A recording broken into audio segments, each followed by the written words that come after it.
বৃহস্পতিবারই মুক্তি পাচ্ছে দেব শুভশ্রীর বহু প্রতীক্ষিত ছবি ধূমকেতু।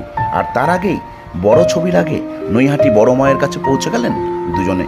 বুধবার দেব এবং শুভশ্রীকে ঘিরে যে জনপ্লাবন দেখা গেল তা এই সময়ের ফিল্ম আর্টিস্টদের দেখে কখনোই এমনটা হয় না। সবাই উচ্ছ্বসিত হয়ে রইলেন আর লাল রঙের টকটকে জবা রঙে দুজনে সেজে এসেছিলেন। শুভশ্রীকে মনে হচ্ছিল যেন নববধূ, দেবও পরেছিলেন লাল রঙের পাঞ্জাবি। আর তাদের ঘিরে যে উচ্ছ্বাস!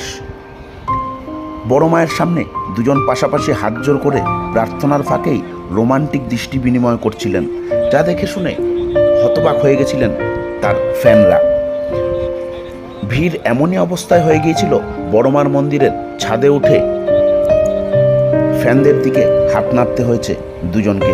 ঘড়ির কাঁটা যতই এগিয়েছে ততই বেড়েছে নৈকট্য। 10 বছরের বিচ্ছেদ কাটিয়ে আবারও রিল লাইফের বাইরে রিয়েল লাইফের উষ্ণতায় একই রঙে রাঙিয়ে দিয়ে গেলেন দেব এবং শুভশ্রী। উল্লেখ্য, গতকালই রাজ্যের মুখ্যমন্ত্রীর উদ্যোগে বাংলা ছবির পাশে দাঁড়িয়েছে বাংলার সরকার। ঘোষণা করা হয়েছে সব প্রাইম হলে প্রাইম টাইমে রোজ এবার বাংলা ছবি দেখাতে হবে। আর সেই দিনেই বড়মার কাছে এসে দেব জানালেন, যখনই বড়মার কাছে যা চেয়েছি পেয়েছি তার থেকে অনেক বেশি।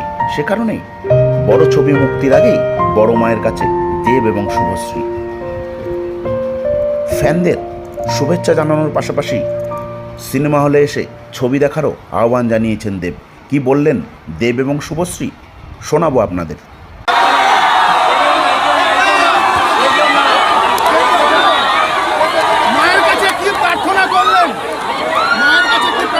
শান্তি চাইলাম, কারণ পৃথিবী জুড়ে যেভাবে অশান্তি হচ্ছে, সবাই যেন আমরা ভালো থাকি, সুখে থাকি এবং সুস্থ থাকি। বড় মা খুব জাগ্রত একটা মা। আমি খাদানও এর আগে এসেছি, যা চেয়েছি তার থেকে বেশি পেয়েছি। আমার ছবি ধূমকেতু রিলিজ হচ্ছে এবং আমি মায়ের কাছে প্রার্থনা করতে এসেছি যেভাবে মানুষ সাড়া দিয়েছে, যেভাবে হল ভর্তি লোক হচ্ছে, তো মাকে ধন্যবাদ জানাতে এসেছিলাম।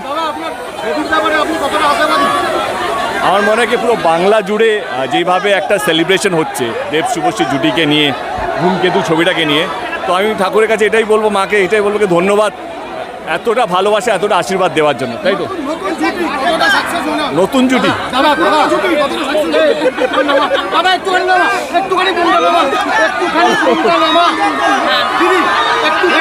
আমি এটাই বলতে চাই, মায়ের কাছে এসে ধন্যবাদ জানিয়েছি যে আমাদের এক্স্যাক্টলি এত পুরনো জুটিকে এত ভালোবাসা দেওয়ার জন্য।